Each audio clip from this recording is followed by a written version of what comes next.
Hello there, you're in the field with Neil. Today I'm out here at Milestone Bog. It's a beautiful day out here. Wish the sun was out a little bit more, but you know, Nantucket marches. It is what it is. And I'm right next to this big pile of sand. You may have seen, oh, my little assistant in the back, you may have seen big piles of sand like this staged around Milestone Bog this winter. And there's a very specific purpose for using this in cranberry production. Not all of the farming that we do, all that activity is during the growing season. It actually takes a lot of work in the winter. So let's learn a little bit more about why we put sand on a cranberry bog from one of the experts. Look at who we have here. Nick Larrabee, our cranberry bog manager. Nick, you've been putting a ton of work out here this winter, haven't you? We sure have. This is the normal time of year where we get a lot of our maintenance work done. During the growing season, we don't have time to do this kind of work, so we take advantage of the cold weather and all the time we can spend to get actual work done on the bog. Cool. And we've seen these big piles of sand piled around the bog, and they've been getting a lot smaller lately. What is that part of the process? Why do you put sand on the bog surface? That's right. Sand is one of the most important cultural practices that cranberry growers can use. It has so many benefits to the vines.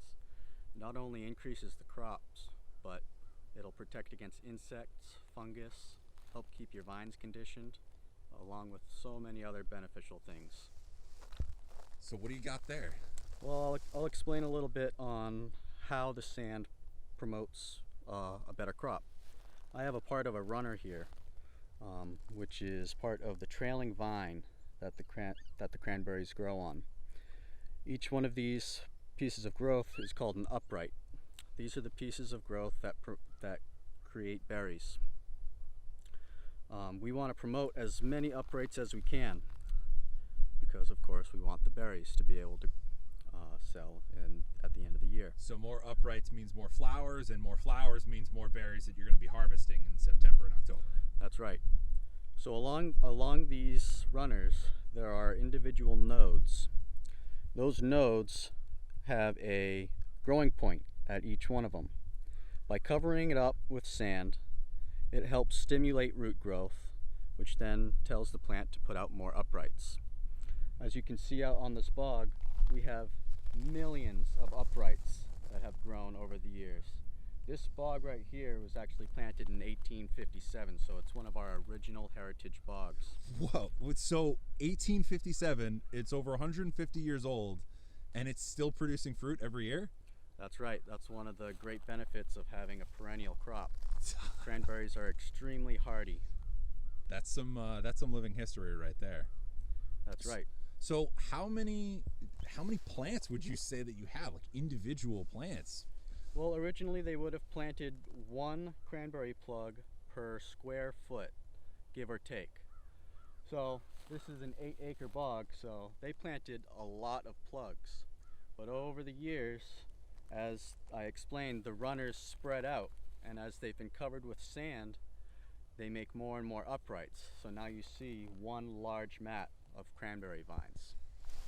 To get down into it, I mean, they're all interwoven into each other, and but they're conditioned so when you're dry harvesting them, you're not breaking them up as you're driving your Darlington picker through, right? That's right, and that's one of the additional benefits with the sand. It helps keep the vines in good condition. What we have here are severely overgrown vines. If I were to run one of my dry pickers through it, I would be getting caught up and stuck and breaking pieces of equipment every few seconds. So the sand's going to allow some of the uprights to come up through, but then the new uprights will come up through as well. And they will only be a few inches tall. So it'll allow my dry pickers to run through them real smooth. And so you have an 8-acre bog here, and you're applying how much sand to the surface of the bog? Well, you apply anywhere from a ½ inch to a full inch of sand. Because I'm trying to get a crop off of these bogs this year, I'm sticking more towards a ½ of an inch. There are pros and cons to doing both. Going a little heavier, you risk sacrificing some of the crop for that year, but you cover up more insect pupae and eggs and weed seeds. Going a little lighter, you don't get as much of that benefit, but you will get some of a crop out of it that year. So we have about 20 acres that I'm going to be sanding. This bog is getting it a little heavier just because of the vine condition, but on my other 2 bogs I'm putting about a ½ inch on just to be able to get a crop off of them. That's a lot of sand. We're taking it all from our sand pit on site in the back, so it's not coming from off island or coming from anywhere else, right? That's right. I had the sand screened a couple years ago, and it's there for whenever I need it.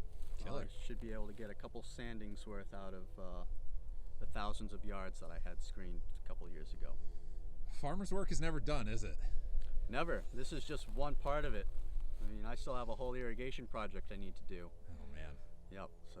Well, you're super busy. I know you got a lot of projects going on. I really want to thank you for telling the people what you do, and anyone who enjoys Nantucket cranberries should thank Nick here for all of his hard work and keeping this crop alive.